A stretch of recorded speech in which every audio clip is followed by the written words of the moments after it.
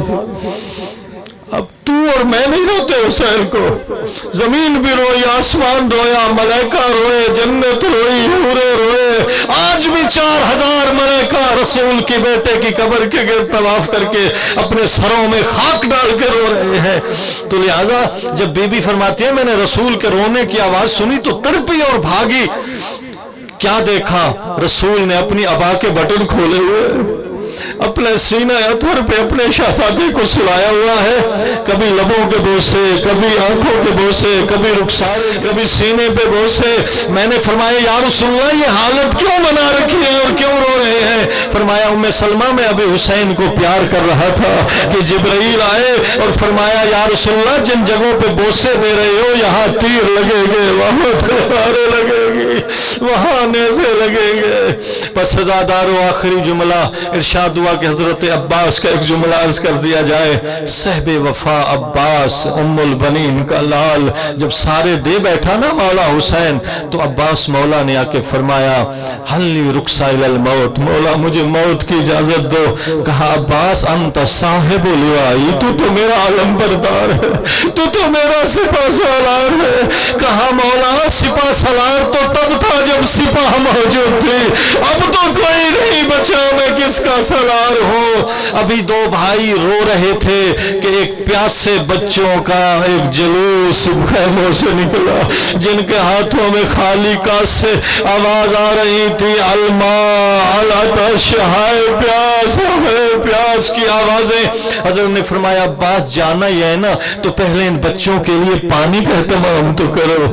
پھر سکینہ سے وعدہ کیا, لے چلے مشکیزہ, خود پانی پینے لگے. لیکن جب پانی پہ نظر پڑی نا کہا عباس ابھی حسین پیاسا ہے, ابھی علی اصغر تڑپ رہا ہے, ابھی زہرا جائیاں پیاسی ہے اور تو پانی پی رہا ہے. پانی کو ڈال دیا اور خشک لب واپس آئے.